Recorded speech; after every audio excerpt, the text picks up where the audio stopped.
નવા બનેલા દિશા ઓગળ તાલુકો એ બનાસકાંઠાની અંદર રહેશે, તો રાહા અને ધરણીધર તાલુકો એ વાવ અને થરાદમાં તેમનો સમાવેશ કરવામાં આવ્યો છે। હવે બનાસકાંઠાના એ નવા જિલ્લા તરીકે જે ભાગ પાડવામાં આવ્યો છે એ છે વાવ અને થરાદ। તે છે તેની માંગ હતી, ઓગળ જિલ્લો જાહેર કરવામાં આવ્યો ત્યારથી હવે નવું જાહેરનામું પ્રસિદ્ધ કરવામાં આવ્યું છે।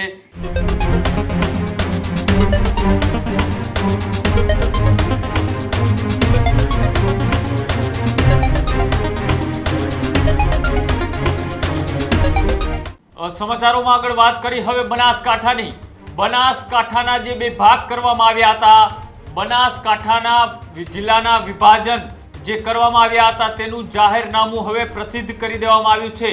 એ સમાચાર જે રીતના સામે આવી રહ્યા છે કે બનાસકાંઠા જિલ્લાના વિભાજનનું જાહેરનામું એ પ્રસિદ્ધ કરી દેવામાં આવ્યું છે। બનાસકાંઠા અને વાવ થરાદ હવે એ અલગ જિલ્લો એ જાહેર કરી દેવામાં આવ્યો છે।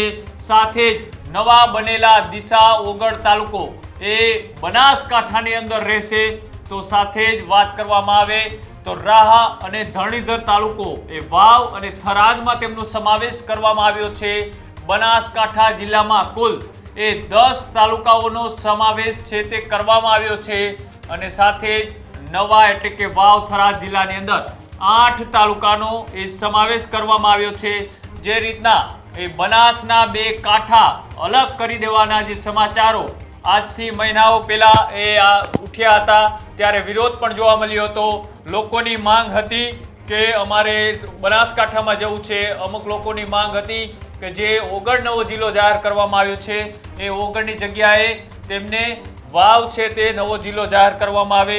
આવા અનેક વિરોધો વચ્ચે પણ હવે અત્યારે જે સમાચાર મળી રહ્યા છે તે રીતના હવે બનાસકાંઠાના એ નવા જિલ્લા તરીકે જે ભાગ પાડવામાં આવ્યો છે એ છે વાવ અને થરાદ।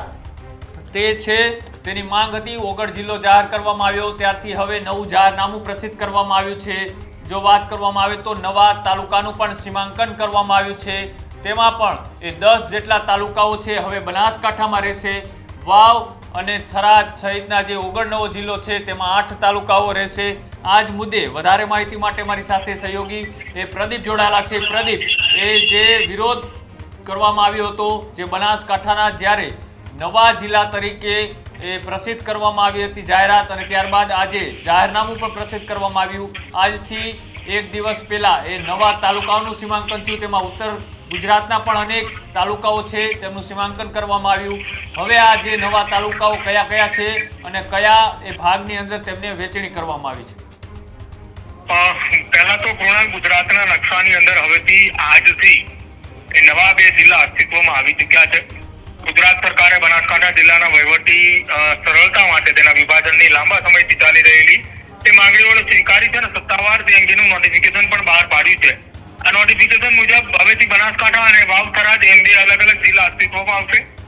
નવા જિલ્લાઓની રચનાથી નાગરિકોને સરકારી સેવાઓ વધુ સરળતાથી અને ઝડપી મળી રહે તે માટેની વ્યવસ્થાઓ છે। વિભાજન બાદ બનાસકાંઠા જિલ્લાનું મુખ્ય મથક પાલનપુર જ રહેશે। જો કે આ નવા બનાસકાંઠા જિલ્લામાં કુલ 10 તાલુકાઓનો સમાવેશ કરવામાં આવ્યો છે, જેમાં નવા રચાયેલા હરાદ અને ઓગળ તાલુકાઓનો સમાવેશ કરાયો છે। આ સાથે બનાસકાંઠા જિલ્લાની અંદર બાકીના 8 તાલુકાઓમાં પાલનપુર, વડગામ, દાંતા, અમીરગઢ, ડીસા, કાંકરેજ, ધાનેરા, દાંતીવાડા, ઓગળ અને હરાદ જે નવા બે તાલુકાઓ બનાવવામાં આવે મળીને કુલ 10 તાલુકાઓ એ બનાસકાંઠાની અંદર સત્તાવાર રીતે જાહેર કરવામાં આવ્યું છે। સરકારના રેવન્યુ વિભાગ દ્વારા નોટિફિકેશન બહાર પાડવામાં આવ્યું છે। ત્યારબાદ વાવ અને થરાદ જિલ્લાના માળખાની વાત કરવામાં આવે તે અલગ એક નવો જિલ્લો આપવામાં આવ્યો છે। બનાસકાંઠામાંથી અલગ પડીને નવા બનેલા આ વાવ અને થરાદ જિલ્લાનું મુખ્ય મથક થરાદ રહેશે। આ નવા જિલ્લામાં કુલ 8 તાલુકાઓનો સમાવેશ છે। વાવ થરાદ જિલ્લાની અંદર વાવ, થરાદ, સુઈગામ, દિયોદર, બાબર, લાખાણી, રાહ અને ધરણીધર આ તાલુકાઓનો સમાવેશ કરવામાં આવશે। કૃણાલ, આ જે નવા તાલુકાઓ બનાવવામાં આવ્યા છે જેમાં રાહ અને ધરણીધર એ નવા બે તાલુકા એટલે કે બનાસકાંઠાની અંદર બનાવવામાં આવેલા કુલ 4 નવા તાલુકાઓને બંને અલગ અલગ જિલ્લાની અંદર એ 2 તાલુકાઓની વહેંચણી કરવામાં આવી છે। જો કે હવે આવનારા સમયની અંદર આ તમામ જે જિલ્લાઓ અંતર્ગત નોટિફિકેશન સરકાર દ્વારા બહાર પાડી દેવામાં આવ્યું છે। ડેપ્યુટી સેક્રેટરી ગવર્મેન્ટના છે જે રેવન્યુ વિભાગના પારેખ જે છે તેમને આ નોટિફિકેશન બહાર પાડ્યું છે। આવનારા સમયની અંદર હવે સત્તાવાર રીતે જાહેરાત થઈ ચૂકી છે, ગેઝેટ પણ પાડી દેવામાં આવ્યું છે. એટલે બનાસકાંઠાનું હેડક્વાર્ટર પાલનપુર છે, વાવ અને થરાદનું હેડક્વાર્ટર થરાદ રહેશે અને તેની કાર્યવાહી શરૂ કરી દેવામાં આવી છે. એટલે કે હવે ગુજરાતના નકશાની અંદર ન માત્ર બનાસકાંઠા પરંતુ બે નવા જિલ્લા બનાસકાંઠા અને બીજી તરફ વાવ અને થરાદ રહેશે. બિલકુલ, માહિતી બદલ આભાર. તો જે રીતના હવે એ બનાસકાંઠાના એ વિભાજનના પ્રસિદ્ધ જાહેરનામું કરવામાં આવ્યું છે, જે રીતના વાવ અને થરાદને એક અલગ જિલ્લો જાહેર કરવામાં આવ્યો છે, તેનું વડું મથક એ થરાદ કરવામાં આવ્યું છે, અને જ્યારે એ બનાસકાંઠા જિલ્લો હતો તેમનું જે વડું મથક હતું પાલનપુર તેમને યથાવત રાખવામાં આવ્યું છે. બનાસકાંઠાને 10 તાલુકાઓ મળ્યા છે, ત્યારે વાવ અને થરાદ નવા જિલ્લાને 8 જેટલા તાલુકાઓ એ આપવામાં આવ્યા છે.